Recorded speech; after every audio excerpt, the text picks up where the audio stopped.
agamba mu Zaburi 18:5 agamba nti emigwa gy'emagombe gyanetoloola, emitego egy'olumbe gyankwasa, omwoyo gunnuma nnyo mu nda yange, n'entiisa ey'okufa enguddeko, okutya n'okukankana bintuuseeko, n'okwekanga kunnumbye.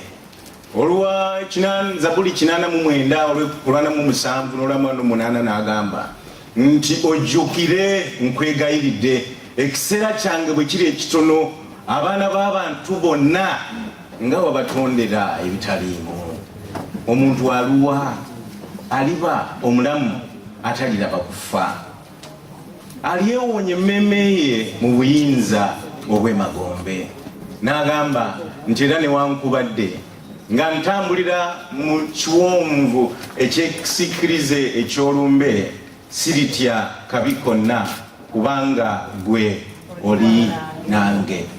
Olugga lwo n'omuggo gwo bye bigira bitya, bye binsanyusa. Olwaleero njagala okwogera gye tuli ku nsonga gy'otandyagadde kuwulira singa nakugambye nti londawo, naye ensonga gye ndowooza nti ogyetaaga okugiwulira era weetaaga okujangaanga.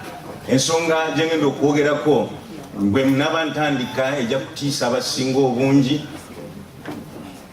yayinza n'okuyingula ezziga mu bamu, naye njagala okulowooza nti okyetaaga nange nkyetaaga, era nga ngenda kwogera ku nsonga egamba nti the scare of death. Kyoyinza okukyusa nti okutiisa oba entiisa ey'okufa, entiisa ey'okufa. Nagambye nti oyinza okuba nga tewandyagadde kukiwulira, oyinza okuba nga tewandironze kubeera wano singa nagambye nti kyengenda okwogerako. Naye njagala okulowooza nti kyengenda okwogerako kikakafu kya ddala, kijja kutuukawo leero oba enkya, nga gwe nange twetaaga okulaba ate Katonda agamba ki ku nsonga eyo. Nga tetunagendayo kankusabe twewombeeke olw'okusaba. Essaawa eno Katonda ffe etuuse twogere ku kigambo kyo, naye otadde ku birowoozo byange ensonga enzibu, ensonga y'okufa. Bwe tugirowoozaako twesisiwala, bwe tugifumiitirizaako twekanga. Katonda ffe ensonga eno buli lwegwawo omwana w'omuntu yeesikamu, omwana w'omuntu akankana. Naye olwaleero Katonda ffe twagala okufuna amaanyi nga tugenda mu kigambo kyo, otukwate ku mukono tuyingireyo nga tugyogerako. Gitwoleke, gitulage, tuwe n'obukakafu bw'obulamu bwaffe olwaleero n'olw'enkya nti buli mu ggwe. Katutuuke ku nkomera y'okusinza ku olwaleero nga ffenna tukakasa nti kibadde kirungi bwe ngenza okusinza, nga tugamba nti kibadde kirungi kubanga mpulidde eddoboozi lya Katonda ayogedde gye tuli era tuvuddemu nga amaze okutukulembera. Yogera gye tuli bw'otyo, okuyita mu nze gw'olonze, ate nga ngezaako nange okunnyonnyola ng'ekyo ky'otadde ku birowoozo byange, kambule gw'olabike. Kabantu bo bawulire eddoboozi lyo, kabakulabe wakati mu ffe era bakuwulire ku bwa Yesu Kristo Mukama waffe. Amiina. Mu nsi y'Abayonaani waliyo kabaka omu, kabaka eyafuga obwakabaka bwe n'omukono ogwali ogw'eddembe. Kigambibwa nti kabaka ono yali mulungi nnyo ekyenkanidde awo nti yafuga abantu be ne bamwagala nnyo olw'ebirungi bye yabatuusaako. Bamwagala nnyo nti bali tebalabanga kabaka amufaanana, bamwagala nnyo kabaka ono ne kituuka ekiseera nga baagala bamusinze kumpi nga Katonda kubanga bo kibasobozesa. Kigambibwa nti naye ebyembi kabaka ono yagenda ng'akula mu myaka okutuusa lwe yagenda nga ggwamu amaanyi. Ebyembi ng'agenda akaddiwa wali tewali agenda kumuddira mu bigere we yali asobola okuzaawo nti ono yagenda okutwala mu maaso bwakabaka. Obwakabaka buno mukwatiikira kwabwo kabaka ono n'agenda alumbibwa ekirwadde ekyali eky'amaanyi ddala. Abaali bamwetegereza abaali bamujjanjaba kwe kukamutema nti buno bw'olwadde si bwakubona. Bamugamba nti olina okuteekateeka ennyumba yo kubanga ddala ogenda kussa omukono. Kyali kibi. Kabaka natandika okutunulatunula nga talina mwana wa bulenzi omulangira ayinza okudda ku Namulondo. Naye ekirungi waliwo omwana gwe yali yazaala. Omwana ono yali wa buwala, yali mu mbejja. Naye obwakabaka buno bwali tebutuuzangako mu mbejja yenna obwakabaka obwo. Kyebava abateesa abagezigezi kubanga kabaka yateesa n'ebyennono n'amateeka yagajjawo. Ne bateesa ne bagamba tekibangawo naye kabaka bw'okkiriza ono mu mbejja asobola okuddira mu bigere. Era ne kituukirira. Kigambibwa nti enteekateeka zaakolebwa olw'amatikkira g'omu mbejja okusobola okuddira kitaawe mu bigere asobole okumuwandako eddusu n'okumuwa emikisa gy'abajjajjaabe ng'akyali mulamu. Olunaku nga lunaatera okubeerawo ng'olunaku lw'enkya baayita buli muntu abakulu n'abanene ab'omu bwakabaka obwo n'okuva ebunaayira ne bajja basobole okubeerawo omukolo guno ogw'amatikkira nga gugenda mu maaso. Kigambibwa nti ekiro ekyo nga bunaabaawo enkya nga buli omu yeetala batandise okuyingira mu mikolo. Bekigambibwa nti wajja abagenyi abataategeerekeka ne batuuka ku wankaaki ne babuuza nti omumbejja ali ludda wa? Tuli bagenyi ba mumbejja, tulina gye tuvudde naye obubaka bwe tulina si bwa mulala yenna tetutuma, tulina kumugamba ye kennyini. Baabakulembera okutuuka wali omumbejja ne bamutegeeza ebigambo bino nti tuvudde wa Katonda kufa, the God of death. Atutumye okutegeeza nti teekateeka obulamu bwo kubanga emmambi eneeba esala ojja kusibamu ebibyo owumulenga bajjajjaabo bwe baawumula. Baasula ne bagenda baleeta ekiwongobero mu bwakabaka. Ensasaga yatuuka ng'emunyenyuka eyaliwo mu bwakabaka obwo egenda ezikira. Abagezigezi baatuula okuyiiya n'okuteesa ngeri ki gye bawonyamu obwakabaka n'omumbejja ono okusobola okumujja mu maanyi game g'okufa. Nga basibye ekyama abatono baateesa nti katubbewo omumbejja ono bino kumpi tubyerabire tuwonye obulamu bw'omumbejja okusooka tumutwala awantu kabaka Katonda w'okufa watasobola kumusanga bwe binaaba biteredde tujja kuza omumbejja tusobole okulaba ngeri ki gye bitambula. Kyakolebwa bwe kityo omumbejja ne bamubbawo disguisedly nga bamubuzaabuzizza. Omumbejja ne bamutwala gye baali balina okumukweka awatamanyibwa bangi naye okuggyako wakabonda k'omunda. Kigambibwa nti baatambula ekiro kyonna buba bunaatera okukya ng'emambi eneetera okusala ne batuuka we baali bagenda okumukweka. Baali babategeezezza era ne bavaayo bajja okwaniriza. Kigambibwa nti abajja okwaniriza omumbejja teyali mulala naye yali Katonda kufa. Bamugamba nti obwedda nkulinda yingira kubanga emambi eneetera n'essaawa yeeno. Akagero kano Kabayonaani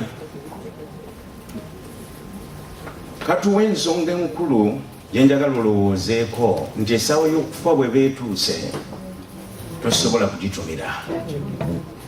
essaawa wange kuweddeko mukwano gwange tosobola kwebuzaabuza essaawa eyo ng'etuuse ne bw'oba nga oli mugezi ekyenkanidde awo amagezi gakoma ne bw'oba nga oli mugagga sente tiziyinza obutakugasa kwolwo ne bw'oba nga gwabadde abajjanjaba ne bawuuna kwolwo nga essaawa etuuse naawe bikubula ssaawa y'okufa nga yatuuse tosobola kwebuzaabuza tosobola kutuma tosobola kugamba nti erinderindeko essaawa eyo bagamba nti webanga etuuse eba etuuse ono kyava agamba nti death is the inevitable inescapable appointment for all of us. Tosobola kutuma tosobola kwebuzaabuza gwe olwo olina okugenda agamba you cannot outsmart no cheat death. Tosobola kugamba nti obeeyo okwedakiika newankubadde olunaku. You cannot run away. Tosobola kudduka. You can disguise escape from death. Sawa y'okufa nga yakutuuseeko oyinza okuba nga yeeyo ddala.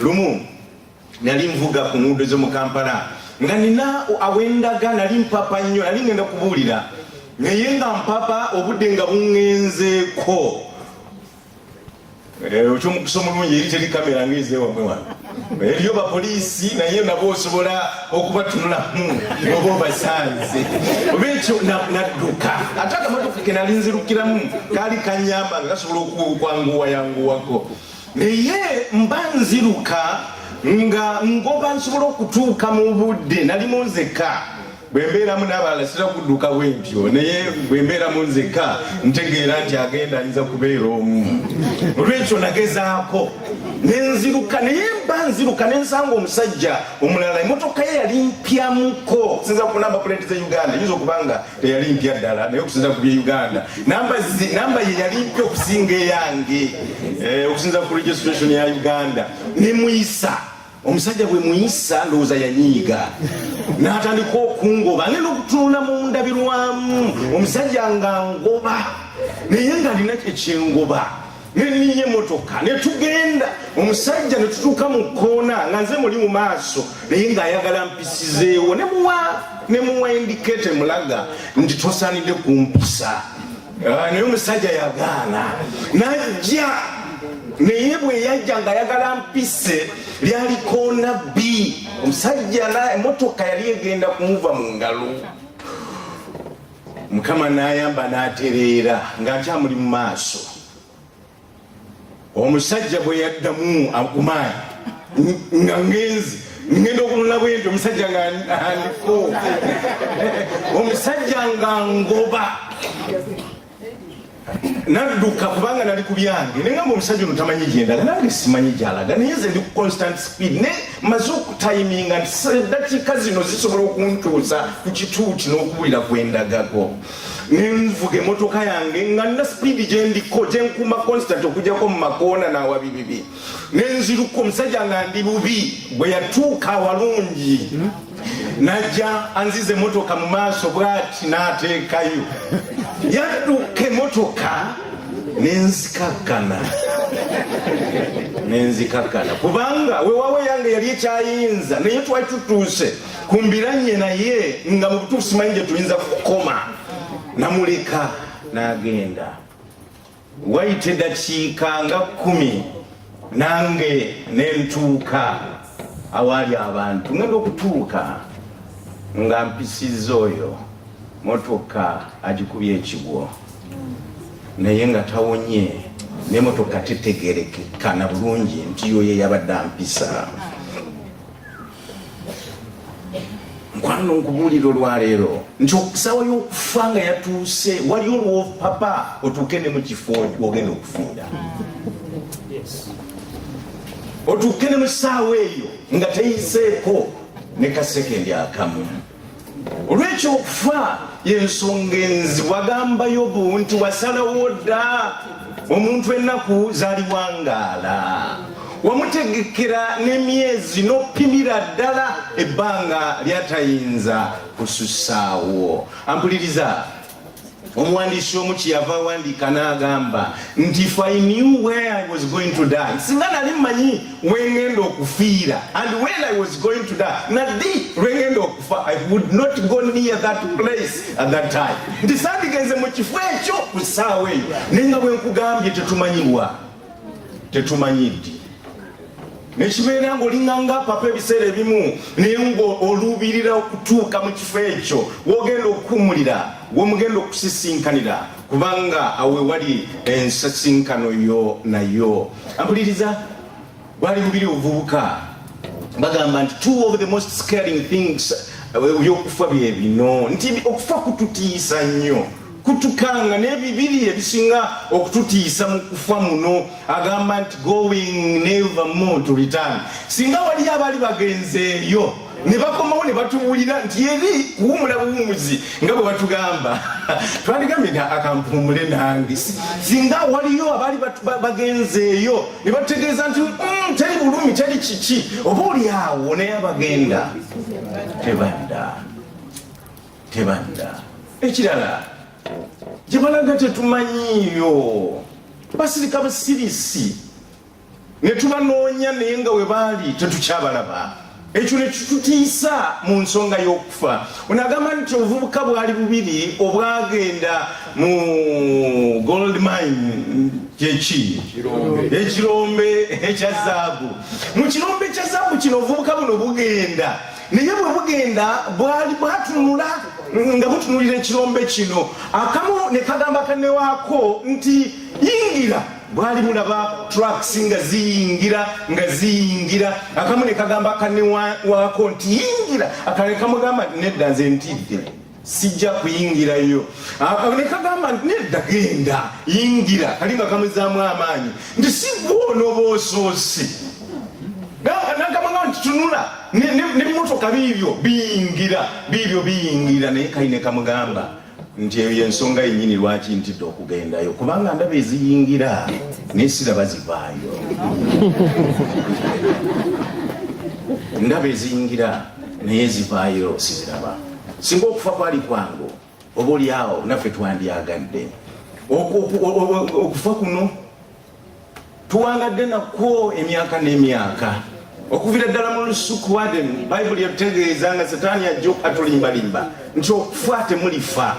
Olwaleero obwe bulimba bukyasinzeeyo obubi eri olwo lw'omuntu, kubanga yatugamba nti tetugenda kufa. Ne mukwano gwange okufa okwo bwe bulaba obukyasinze okutuukira olyo lw'omuntu. Mukama Katonda n'amugamba Adamu, Lubereberye 3:17, nti kubanga owulidde eddoboozi lya mukazi wo n'olya ku muti gwe nakulagiranga njogera nti togulyangako, ensi ekolimiddwa ku lulwo.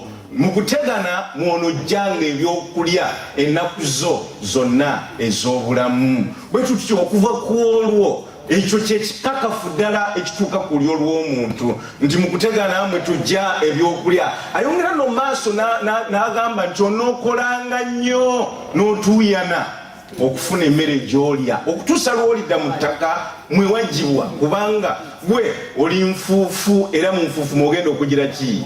Mwogenda okudda. Gwe nange obwe bulamu bwe tutandika, tuzaalibwa mu nsi eno enzibu, naye ku nkomerero gye tulaga si walala wonna, naye tugenda mu kufa. Olunaku lwajjo nabadde mbuulira be twabadde tukuŋŋanye nabo ng'omusajja Omufalansa John Roju ayogera ebigambo bino, n'agamba nti we are born crying.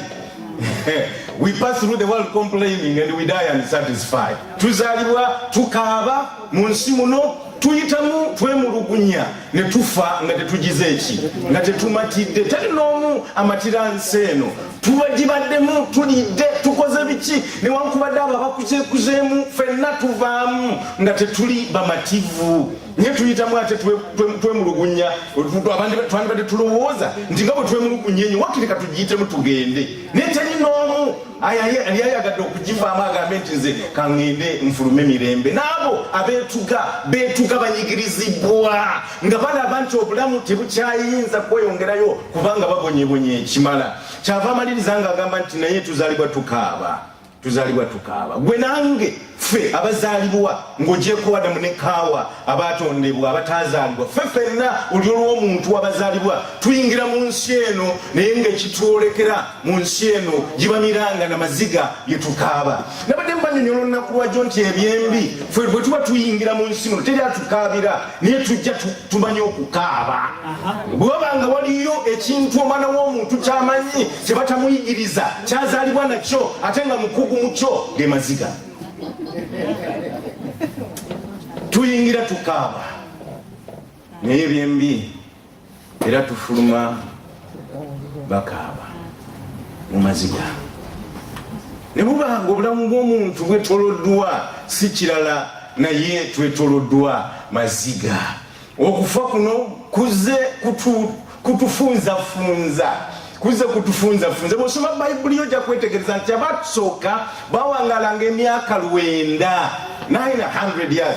Just imagine it. Naye nga sikitegeere olwenda sikitegeera tekijja mu birowoozo byange kubanga n'ekyenda nagyo mingi naye si 109 naye si 5 naye 9 abamu ate nga yasinga okuwangala yasusa namu nga anaatera okukoona 1000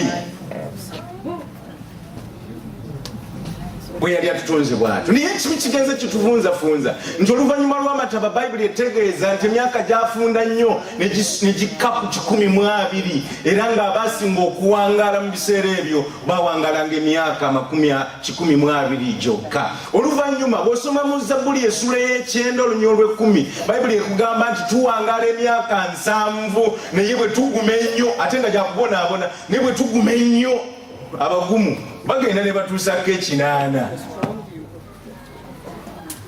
Olwaleero nabagamba olunaku lwaluli ndi mu Uganda ffe bamu basinga obutawangala mu nsi yonna. Uganda lifespan yaffe eri mu myaka emeka ng'abakyala be basinga okuwangaala abasajja nga bawangala emyaka 48 gyokka bw'ogatta awamu olwo ne tufuna emyaka 50 nga average.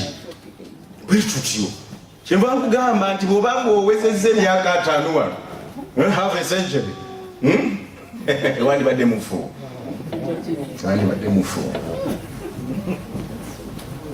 maybe okyali mulamu lwakuba oli wano.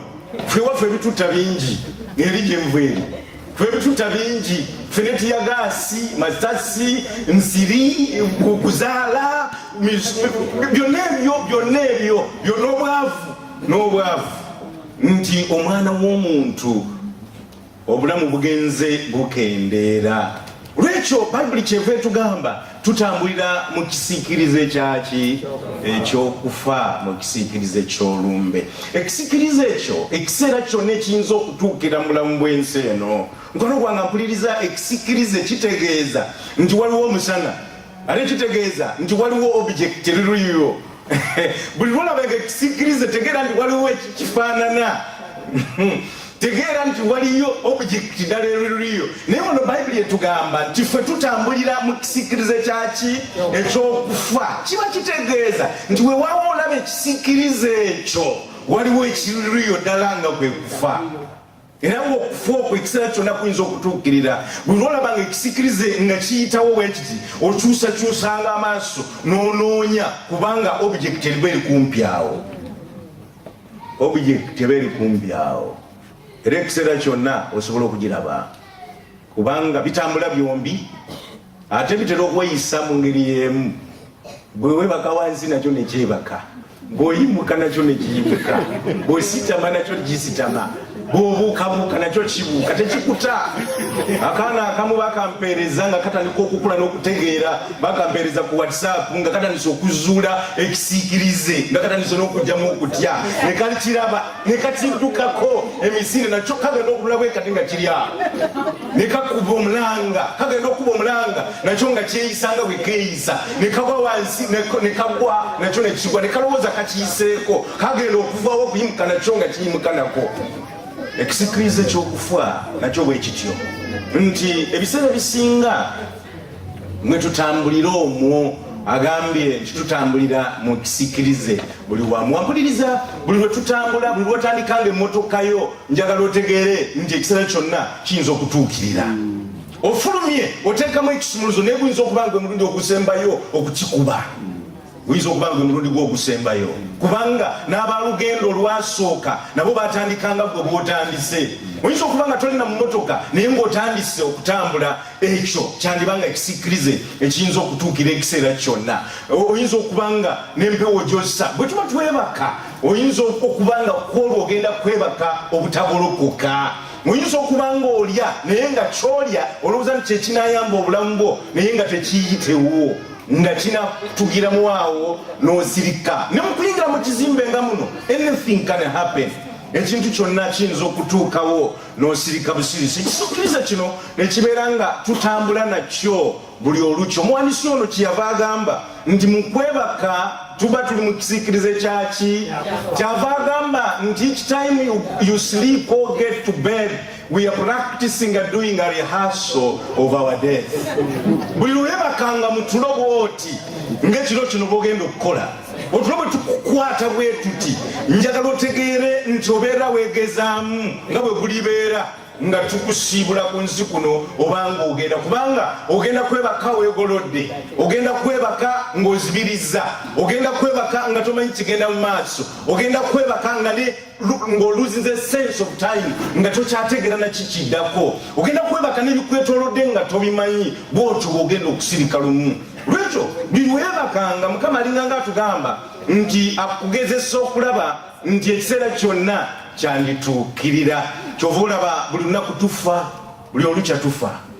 Buli lwobeera nga otandika okuwunya, tegeera nti omubiri gwe gutandika okufa n'okuvunda, kyekituleetera okuwunya.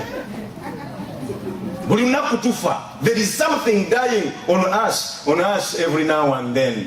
Ekira buli ensonga lwaki tunaaba ne tusenya amannyo, kubanga bw'okera ku makya n'oyogera eri mukwano gwoyo ogwasuze naye n'otamuyamba kwogerera eri, ayinza okutegeera ni mu butuufu kwolwo wafuddeko kitundu mu kamwa naye wandibadde ogenzi.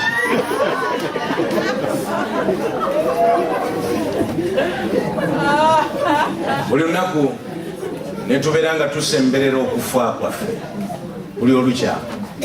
Jo twali walako ku kufa okwo. Agamba nti buli lwe tulwala, buli bulwadde obutukutte, tubeera tusemberera okutuukira kw'ekisiikirizo ekyo ekiyinza okufuuka ensonga ekiseera kyonna. Abo bonna abali omwo baali bantu, baaliwo, baatambulanga, baakolanga bingi gwe byokola, n'abamu baafa ne pulaani gwe zolina olwaleero naye ezimu tezasobola kutuukirira, kubanga olunaku lwatuuka abamu tebamanyi nti lutuuse. Kyava agamba nti wali muntu alina buyinza kwesigaliza bulamu bwe, era tewali alina buyinza kusalawo lunaku lwogenda kufiirako. Muwandiisi ono ayongera mu maaso n'agamba nti bingi ebikoleddwa mu bya sayansi n'amagezi g'ensi eno, naye bwe waawo bingi ebikoleddwa tukyali banafu era tetweyinza, tetwesobola. Okufa kukyatulemye okuyiyiza, kukyatulemye okusalira amagezi. Mu magezi n'abantu obungi ababaddewo wakyaliyo ekintu kimu kyokka ekyayiganya olulwo lw'omuntu, y'ensonga y'okufa. Mu bingi bye tukoze ekyo kikyalemye. Agamba nti although death has been with us ever since, we have never and will never get used to it. Kyekintu kye tuwangadde nakyo okusinga ebirala byonna. Bajjajjaffe baatunyumiza ku kufa, amagombe n'entaana tubirabye, ebijja tubirabye, naye weewaawo tubaziika, weewaawo tubalaba abagenda, y'ensonga ekyasinze okutulema okumanyiira nti newankubadde ng'ofiirwa nnyo toyinza gamba nti nze nfunyemu ku experience kati. In fact, abo berulumbye nnyo, bwe lusinza okusikako abaabwe be basinga okukutya, kubanga bwe kujja bagamba nti ate lukonkonye. Ne tubanga tuli mu nsi eno, naye eyo y'ensonga gye tutagenda kumanyiira, y'ensonga gye tutagenda kukwana, y'ensonga gye tugenda okusigala nga tutya buli olukya. Kye nabudde nkuwoninga nga ntandika, engamba nti singa obadde kulondawo oba oliawo tewandironzeewo mbuulire kino, naye ekireese kubanga ndowooza nti okyetaaga kubanga weewaawo oyinza okwebuzaabuza toyinza kwebuzabuliza ku kufa. Waliwo ebintu bingi ebikakafu mu nsi muno naye abazungu bagamba nti omusolo ng'ogugyeko oguzza ku bbali ekirala ekikakafu kwe kufa, as sure as death. Yensonga enkakafu erina okutuukawo. Mbadde n'emikwano gyange abamu abagamba toyogera ku kufa kwandiwulira, toyogera ku kufa wandyebika, toyogera ku kufa. Naye mukwano gwange kankutegeeza olwaleero oba okwogerako oba tokwogerako kujja kujja. Abamu baganye n'okuwandiika wiruzi zaabwe nga balowooza mbu bw'owandiika weebika. Mukwano gwange kwowandiikeko oleme kuwandiika, n'abatawandiika bagenda. Kukwogereko koleme kwogerako, mbu sikwogerako. Mukwano gwange yensonga lwaki nze awawalumaawo awawatiisaawo yensonga lwaki ndowoozezza nti nkireeta olwaleero. Okyogereko eri gwe omwana wa Katonda ng'oyita mu nsi eno otegere nti waliwo ebikakafu, there are some constants which we cannot change. Ebyo bye tutasobola kukyusa, olina kukitegeera, okimanyire, okitegeere, olokosala magezi ki ngeri gye nkituukako bwe kiba kituuse. Naye ng'obukakafu buli nti essaawa yonna kyandikonkona, ekisikirize ne kifuuka ensonga. Bayibuli kyekitabo kyokka ekituwa ku magezi amakakafu n'okuluŋŋamya engeri gye tusobola okwaŋŋaŋŋamu okufa. Yekyo kyokka Bayibuli. Tetulina kirala kyonna nekibeera nti gwe nange ng'omwana wa Katonda tulina okwogera ku kufa kuno okutisiza ensi yonna. Gwe nange tusobole okubuulira ensi nti waliwo akyogerako, waliwo oyo akwogerako, waliwo oyo akulinako amaanyi, waliwo oyo akulinako solution. Oyo si mulala niye Katonda waffe. Kyava tugamba nti tulina okwegendereza olw'ensonga eno ey'okufa nga tuyitambula mu bwensi eno. Katuleme kulowooza nti ffe tugenda kufuuka mayinja. Katuleme kulowooza nti ffe tuli batuukirivu nnyo, tusobola okusaba ne tuwona, tusobola okusaba ebyamagero ne bijja, nti ffe tusobola okusaba n'okusiiba era eggulu ne likkiriza ne tubeerawo. Tusobola okubeerawo ne tuwona olwaleero, naye tetujja kuwona byonna kubanga n'abaatusooka abaali abatuukirivu ennyo Katonda be yandyagadde basigalewoko nga Pawulo baagenda. Obanga akkiriza abo ne bawumula. Mukwano gwange naawe omutuukirivu wa Katonda olwaleero ali mu kanisa eno ng'omusinza, sagala weeyibaala ennyo olowooze nti nze sijja kufa kubanga nsaba, nti nze tejja kuntuukako kubanga ndi mutuukirivu. Gwe nange ekitulinze ku nsi kuno si kirala naye ensonga eno ey'okufa. The better we get used to it, the earlier in fact the better. Kyava agamba nti wenyumirizanga lwa binaabaawo ddi nkya, kubanga tomanyi bwe binaaba olunaku lye luyinza okuzaala. Gwe nange Bayibuli ekuwa amagezi negamba nti olukedde lwe lulwo. Lwolabyeko kolubale nti lwe lunaku lwo. Bw'obanga olina omuntu gwe wakyawa olwo lunaku lwo, wandibadde omuntu oyo omugamba nti nali nakukyawa wanyiiza. Naye olwakubanga Bayibuli eyogera njagala tutabagane.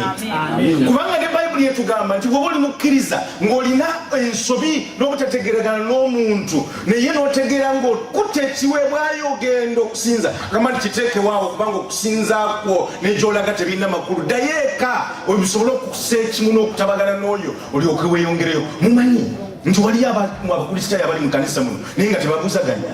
Mumanyi nti waliyo abali muno naye nga bakyusa bukyusa kanisa okuva mweri kubanga bali tebagala kumusisinkana oyo. Ne bagamba nti kabakyukire mu kanisa eno naye nga bayita ku makanisa mangi naye nga bajja mu eno lwakubanga waliwo yabagoba mweri. Mumanyi nti tulina abantu nga tulowooza nti ffenna tugenda mu ggulu naye ng'olowooza nti yakunyiiza olw'ekyo tojja na kusinza. Mukwano gwange Bayibuli kyeva ekugamba nti wenyumirizanga mu biki binaabaawo olunaku lw'enkya, kubanga olulwo lwolabyeko lwe luyinza okuba olunaku nti oyinza okubisima ku mutima naye nga bikulembera si wala wonna naye kugenda magombe. Kyenva nkoola ti bw'obanga oli wano naye ng'olina gw'okyawa ng'alina kyakukola ate nga kikakafu ddala, si kiwolereza nti kyali kirungi. Ne nkugamba bugambi nti bwe kibawo gye kiri Bayibuli obuvunaanyizibwe buteeka ku gwe gwe basobezza. musonyiwe lunofuna emirembe kubanga ne Bayibuli ekugamba nti Katonda naye tagenda kusonyiwa gwatafunye kisonyiwo eri abakola obubi. Katonda bimeka bye tumukoze naye nga atusonyiye, twamukola biki n'omwana we ku musalaba naye nga yatusonyiwa. Munsi muno nga tumusuubiza naye ne tumuyiwayo naye nga buli olukya atusonyiwa. Bwe tufukamira ku mavivi ne tumusuubiza nti sikyazeeyo okukwonoona naye buli lunaku ne tukikola. Kubanga Katonda akusonyiwa, lwaki tosonyiwa balala? Ate ng'okusonyiwa okwo kuyamba gwe kubanga bw'onookiremerako n'ogenda nakyo, mukwano gwange nkutegeeza nti ogenda kuyita mu bulamu bw'ensi eno naye ng'olina eriggwa erikufumita buli olukya.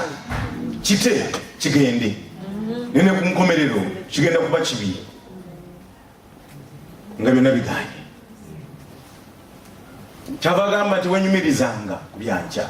Olwero luyinza okuba nga lwe lunaku lwo, ng'olwenkya luyinza okuba nga luyise nnyo. Oba oliawo nze Mukama ndeese kuno n'okujja ndeeta obubaka buno nga waliyo abo Katonda bw'agamba nti oyo alina okuwulira obubaka buno. Nekibanga kyekiseera kyo kyava tugamba ng'ayongera mu maaso mu Bebulaniya n'agamba nti naye mubuwiraganenga bulijjo tuuse ekiseera nga kikyaliwo ekiyitibwa ekyaddi ekyaleero. Omuntu yenna kumwe alemenga okukakanyazibwa n'obulimba obw'ekibi. Ekibi kigenda ne kitulowoozesa nti weetuli. N'owulira ng'oli muvubuka n'olowooza nti bakulu be bafa, naye omwana ono abadde wano Danieri jo wiiki eno twandibadde oli awo nga zembuyaga nga bajjajjaffe bagamba. Gwe naawe ali wano oba oli awo tunula mu bulamu bwo, oba oli awo wandibadde mufu. Tunula mu byoyiseemu nga bangi bewakola nabo tebakyaliwo, nga bangi abalwala ku bulwadde obw'olwadde naye nga gwe wawona. Emisujja nga gye gitutta naye nga gwe gikukwata naye n'owona. Ate nga ne sente tolina n'obujjanjabi bwa maanyi naye nga gwe akukuumye ng'akulabiridde. Bakulongoosa, abalala ne babalongoosa ne batavaayo, naye gwe ng'ogenze n'ovaayo.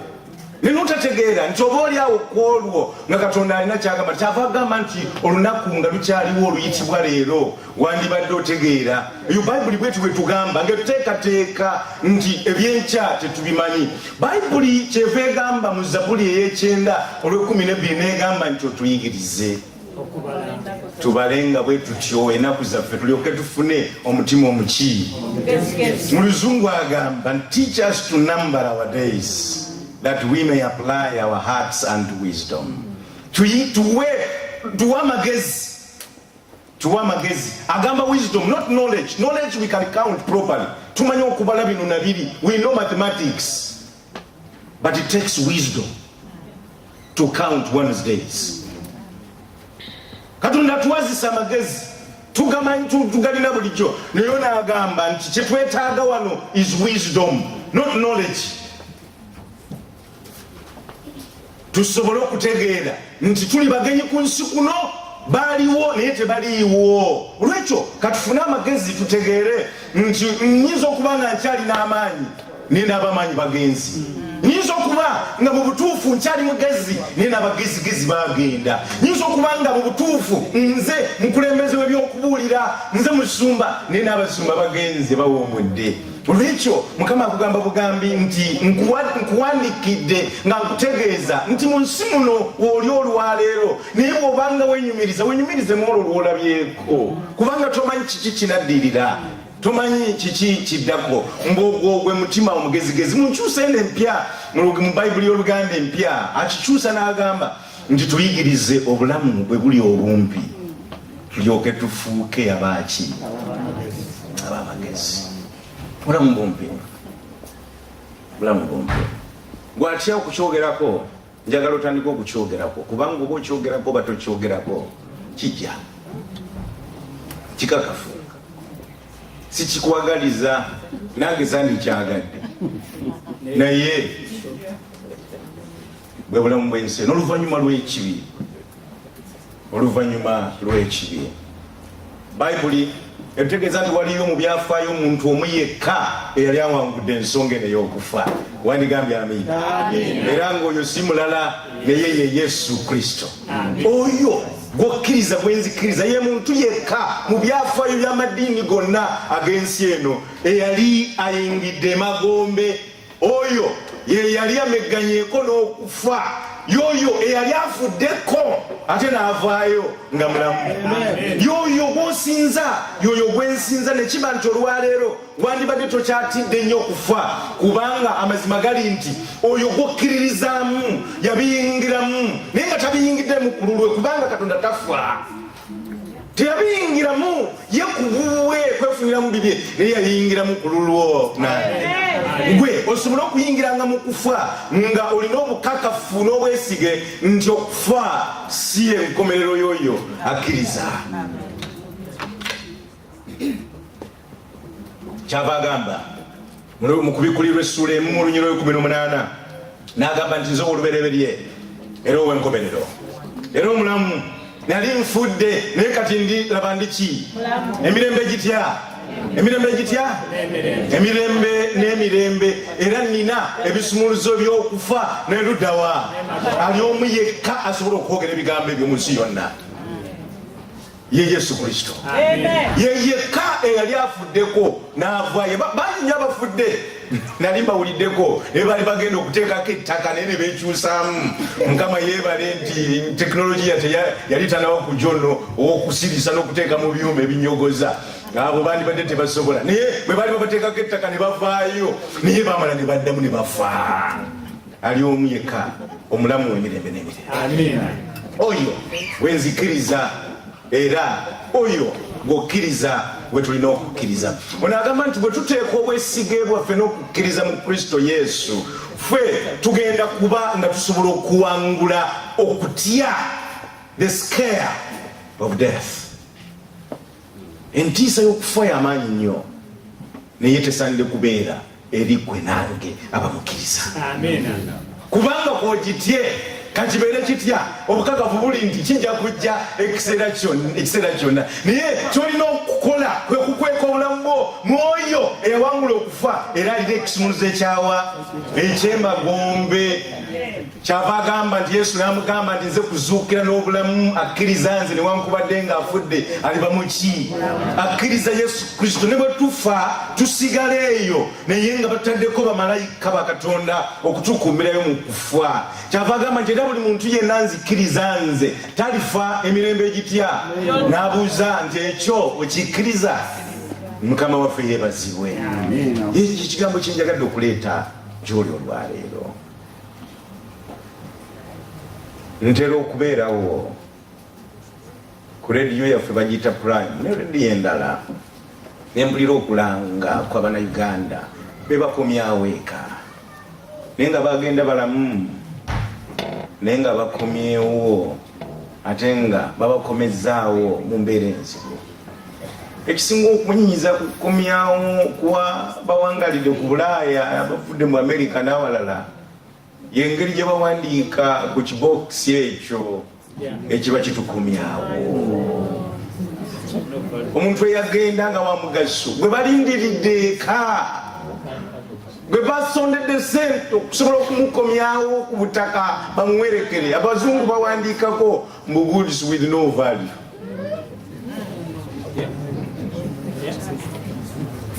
Mukwano gwange mpuliriza, bwe tufuuka bwe tutyo nga tuwumudde mu bulamu bw'ensi eno. Naye agambye nti yeebazibwe Mukama kubanga abo abakkiriza Yesu bayinza okubawandiikako ekyo ne mu maaso ga Katonda bamuwendo.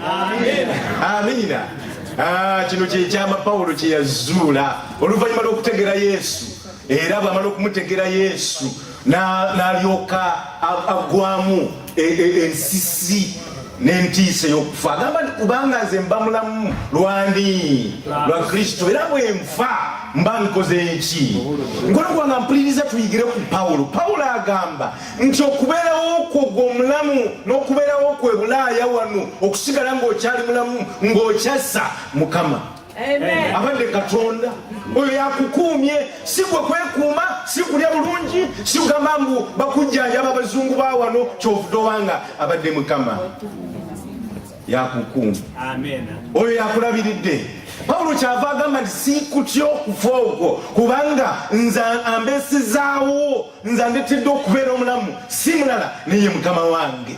Oyo kyenva ntambula nga manyi nti ne bwe ntambula ntya anankuuma. Nze waliwo lwenvuga emmotoka yange nga nfuluma ngenda naye nga bwe nabagambye waliwo lwenjivuga emisinde emizibu naye nga manyi nti kyandiba ekiseera nga kituuse ngera ngenda. Mukyala wange tanaba kukimanyira naye waliwo lwemutiizinga ne musiibula atera okukikola ne mugamba nti nno luno lwengenze nyinza okugenda obutadda. Nagamba ebigambo ebyo saagala kubiwulira ne mugamba naye ntera luli nabyogera nenkomawo naye waliwo lwengenda okubyogera ngendera eddala obutadda. Olwekyo nyinza okuba nsaaga bwentyo naye nga mukusaaga omwo mwe muli mwekwesa amazima gali nti waliwo lwendigenda obutadda, waliwo lwendifuluma naye nga nfulumye ndi mulamu oba oliawo nga lwe lusembeeyo okundaba. Kyenva ntandika emotoka yange nga sinagitandika n'ekisumuluzo ekisooka ne mugamba mukama ntandika, mukama genda nange ebinaddirira bibeere mu mikono gyo kubanga nyinza okwegendereza ku kkubo. Sivuddeyo lwakwegendereza, siwonye bubenje bwonna mu nsi eno gye ntambuliddeko lwakuba ndi driver mulungi naye nkonye lwa kisa kya Katonda kubanga waliyo abeegendereza naye oyinza okuba nga weegendereza omusajja najja kutomera, oyinza okuba nga weegendereza omupiira ne gulyoka gutulika, oyinza okuba nga weegendereza ekimbe ne kiryoka kikukuba. Twafiirwa omusumba e Uganda baali batambula bagenda kuziika nga bali mu mmotoka naye batuuka awantu ku lw'e Masaka omuti ne guwamattuka bwe gwava nga tegutemeddwa ngalo naye ne gugwa ne gukuba emmotoka omusumba mwe yali n'abakadde abamu ne basirikirawo. Nkwano gwanga mpuliriza abadde Katonda oyo yakukuuma, oyo yankuuma buli olukya. Kyavudde agamba Pawulo nti ebyokutya okufa mbivuddeko kubanga ne bwe nkutya ntya waliwo ankuuma, waliwo andabirira. N'agamba nti oyo bw'alisalawo nti ekiseera kituuse ndiwummula naye bw'ali bagamba nti tonnaba baligezaako balikuwa obutwa balikutega emitego naye gyonna ogenda gibuukanga buli ebyanyeso kubanga saawa yo eriba tennatuuka. Nze waliwo lwe nali najja nankumbi wali nga ndi mu kameeting nali mbuulira akawungeezi maze nali omugayomukulu mu kameeting eyo naye bwe mala okubuulira ekiro ku saawa nga 2 oso nenvaawo nali nsula wa mukadde kalyango muyinza okuba mumanyi abamu benagye nankumbi omwana nanvuga okuntwala gye nali nsula.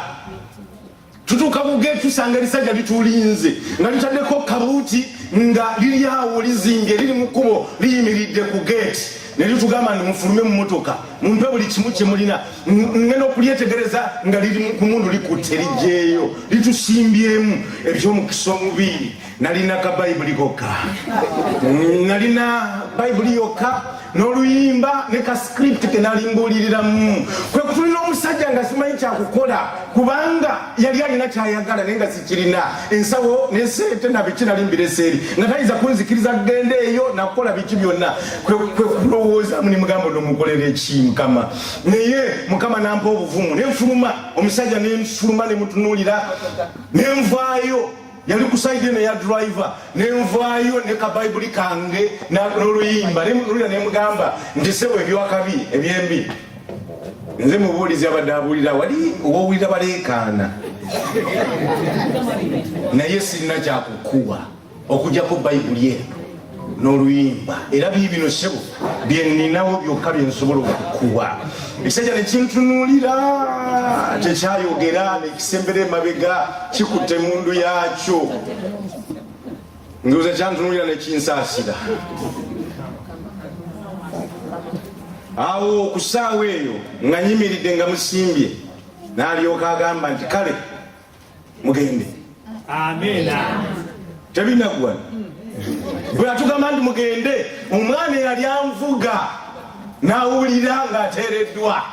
Omwana yafumuka emisinde n'andekawaawo nentandika okumuyita gavuga nga batutadde jangu ontuuse.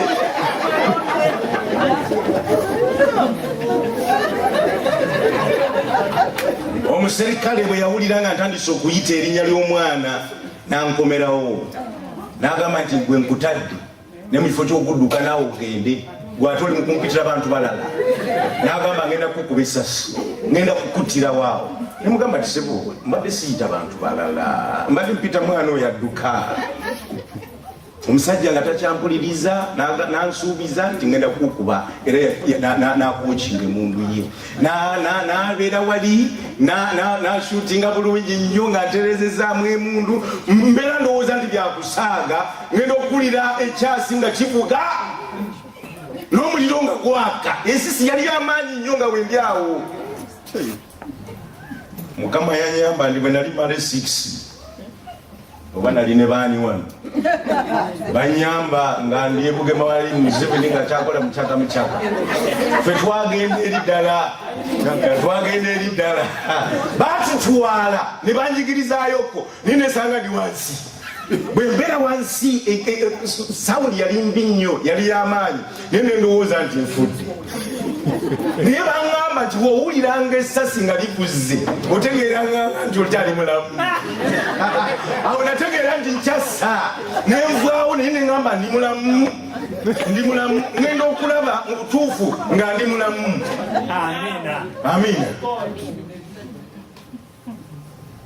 Omusajja yanta ndowooza yalowooza nti ankubya nzise n'atandika okudduka ng'agenda ku kkubo. Abaatuuka ku kkubo motoka nemukubamu amataala eyali ejja nemwoleka bulungi nnyo. Omusajja oyo yanyiiga n'atandika okutulisa ebyasi era omwana bali mu motoka eyo n'abakuba. Motoka evu eyo ejje tutomere wano nekuba ekisaakaati ekisengaawo. Omusajja neyeyongerayo tugenda okutuuka ku mwana omusajja kumuyitamu yali avuga yalina omukyala gwe yali naye yawonawo n'akuba enduulu. Bw'atandika okukuba enduulu omwana ne tumuyoolayoola tumuteeka mu motoka okumutuusa ku ddwaliro Ensambya.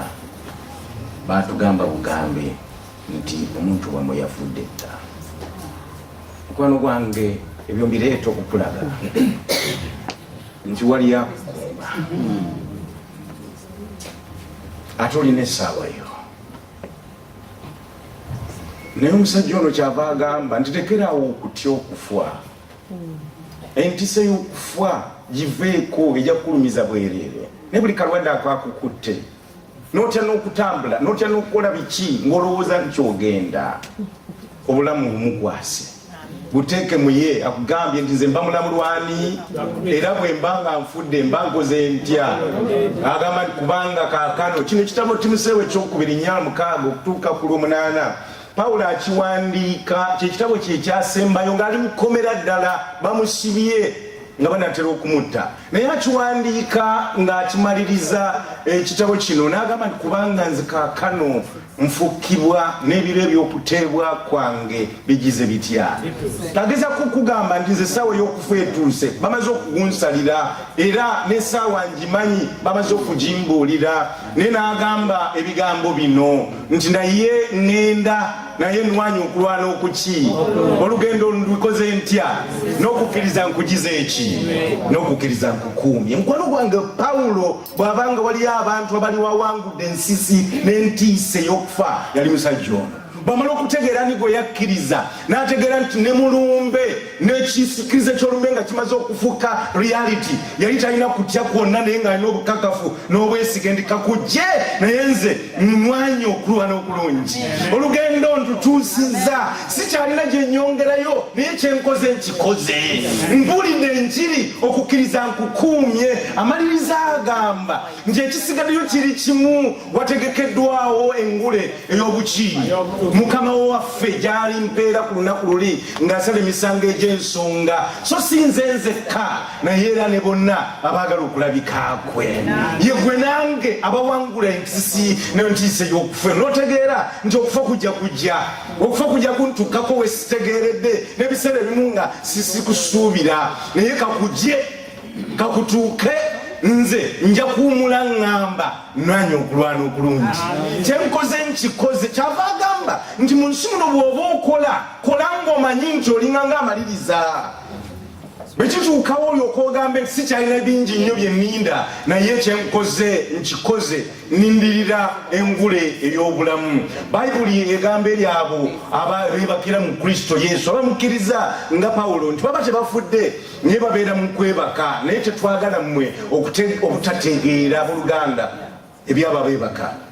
Mulemenga okunakuwala era ng'abo abalala abatalina ssuubi. Ayongera mu maaso n'agamba kubanga obanga tukkiriza nga Kristo yafa n'azuukira era bwe kiriba kwabo abafa nga bakkiriza ani? Katonda alibakomyawo wamu n'ani? Bwe okakufugwe nange bw'olina bwe tuteeka obwesige bwaffe mu Yesu ne tutegeera nti okufa bakwogerako, okufa bakutya, okufa kulina entiisa, naye mufe abali mu Kristo Yesu. Katukole olwaffe nga luyinza okuba nga lwe lusembayo naye nga tulina obwesige nti obulamu bwaffe buli mu ye. Agamba nti tubategeeze ekyo Mukama waffe kye yagamba nti Mukama waffe bw'alijja ffe abalamu tetulisooka ababagira batya abaafa. Mukama waffe ennyini yalikka ne mu Basessalonike ekisooka kati 4:16 nti Mukama waffe ennyini alikka ng'ava luddawa n'okwogerera waggulu n'eddoboozi lya malayika omukulu n'ekkondeere lya Katonda. N'abo abaafa nga bakkiriza Kristo Yesu be balisooka okugira ki? Abaafa bali mu nfuufu y'ensi eno bawummudde, naye Bayibuli egamba nti bw'alijja abali babawummudde mu nfuufu y'ensi eno bagenda kuvaayo. Kyava amaliriza ng'agamba nti n'abo balivaayo ne beegatta wamu naffe.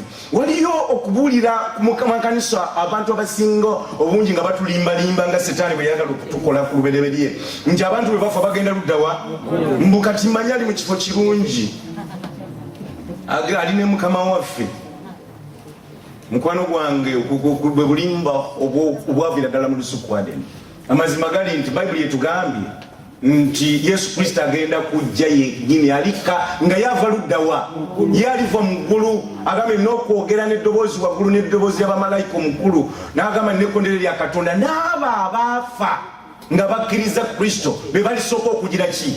Abaafa bali mu nfuufu y'ensi eno bali omwo balinze ekkondeere, balinze omukulu Kristo akomewo ku nsi kuno. Abo Kristo bw'alijja akagombe nga kavuza akonkomerero bonna bavuyeyo. Bayibuli egambye nti naffe abalamu tuyegatta wamu okumwaniriza ku bire. Saagala bakulimbenga ng'abantu bwe bawummudde mbu agwenze mu ggulu. Singa kwali okugenda mu ggulu nga kuli bwe kutyo, lwaki tetwandiikiriza tufe naffe? Lwaki nze sandifudde? Ye lwaki tukaaba nga bagenze kuwumula?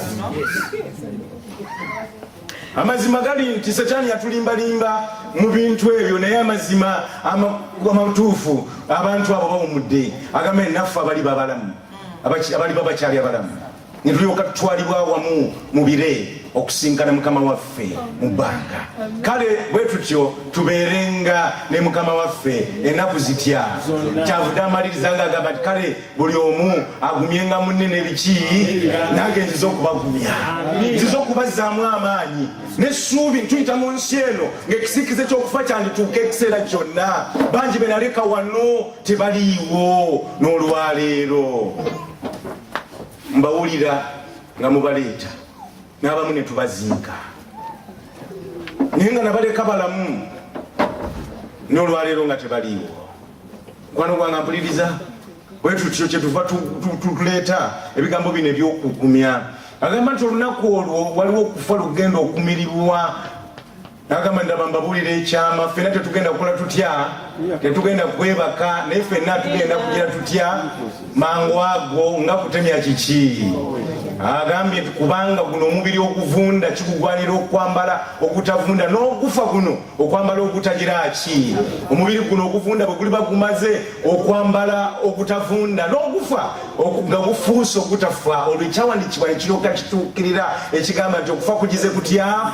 Kumiriddwa. Ekiseera kijja okufa lwe kugenda okukoma, lwe tugenda okwogerako naye nga kwagenda, nga tugamba nti gwe okufa obuwanguzi bwo n'amaanyi go biri luddawa. Ekiseera ekyo kyetulinda naye nga tekinatuuka, tukyaliwo. Njagala okumaliriza n'ebigambo bino nti waliyo abantu ba mirundi ebiri abafa. Ba mirundi egitya? Ebiri abafa.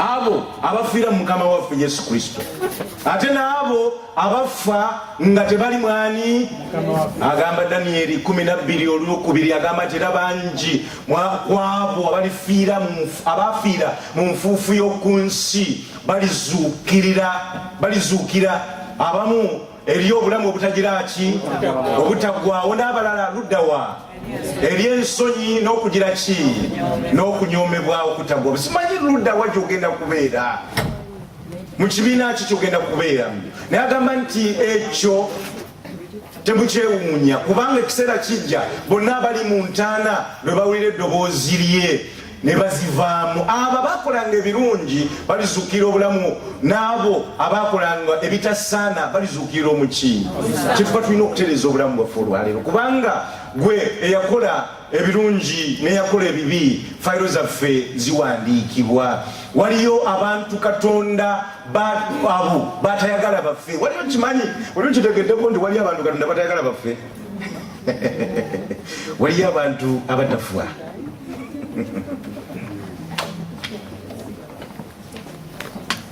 wali abantu Katonda batayagala baffe nga nabaleka kuno naye bakyaliko nga balekayo Uganda naye bakyaliyo naye nga waliyo abagenda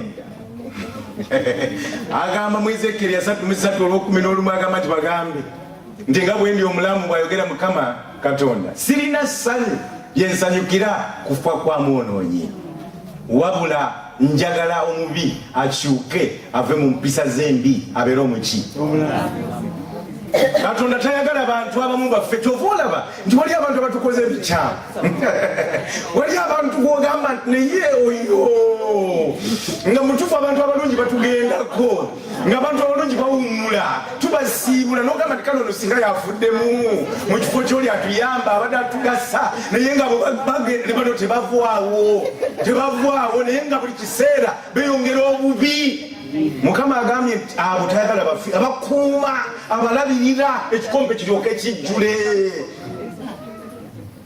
tayagala baffe wano gwange simanyi oba lwaki nange nga ndeseewo oba yensonga lwaki nawe akoleseewo nga mu butuufu waliwo bye tunaba kumaliriza nga waliwo bye twetaaga okutereeza waliwo omuntu gwotanaba kusonyiwa waliwo ekibi kyotanaba kwenenya waliwo ekintu kyokola Katonda kyakugamba okole naye nga tonaba kukikola naye nga Katonda akuleseewo olwaleero nga byokula nabo bagenze bowangadde nabo bagenze naye nga ogwokyali mulamu si lwakuba nti ki naye nga Katonda alina ensonga wandibanga olabye olwaleero n'omwaka guno naye nga Katonda agamba nti ekikompe kinaatera agambye talina ssanyu yasanyukira abantu ng'abo n'agamba nti mukyuke okuva mu makubo gammwe amabi kubanga mwagalira ki okufa aye ennyumba ya Isirayiri agamba nti tasanyukira abantu abamu okufa n'agamba Mukama waffe talwawo okutuukiriza kyeyasuubiza ng'abamu bwe balowooza kyokka agumikiriza mmwe nga tayagala wabeewo wazikirira wabula bonna batuuka okugira ki okwenenya kabaka Dawudi waliwo lwe yakungubagira omusajja we nti kabaka n'akungubagira omusajja we bamuyita Abuneeri n'ayogera nti Abuneeri yandifuddeko omusirusiru bw'afa okimanyi nti waliyo abantu abafa mu by'ekisirusiru Katonda n'akutumira ababaka Katonda n'akubuulirira Katonda n'akubikako obusubi Katonda n'akuwa emikisa Katonda n'akusomosa Katonda n'akuyisa mu mwaka gulimu omanyi byokola nebyowangaliddemu nga oganya okwenenya oganya okutereeza amakubo nga mu butuufu oli mu bwenzi oli mu bino oli mu bubiyaaye oganya okuterera naye nga Katonda akukuuma nakunkomerero n'ofa ng'ekikompe kijjudde musajja ono kyava akungubagira namigga omulwanyi we n'agamba nti Abuneeri gwe wenna wandifudde ng'omusirusiru bw'afa mukwano gwange tetukwanire kufa nga basirusiru bayibuli nno omusirusiru emunnyonnyola nti oyo alowooza nteri ani nteri Katonda naye wali abo Katonda basajjukira okufa waliwo omuntu eyannuma oyo yanfaako bubi nnyo yannuma kubanga twali tugenda kusisinkana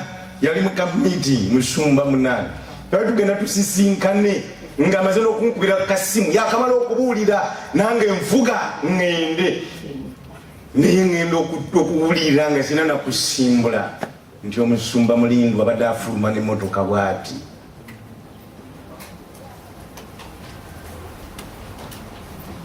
Neyeekanga bagenza okumugjawo awo okumutwala mu ddwaliro teziweze eddakiika 3 naye nga yakava ku kituuti. Omusajja oyo yannuma kubanga yali mukwano gwange, ndowooza nti twali tumwetaaga mu kiseera ekyo,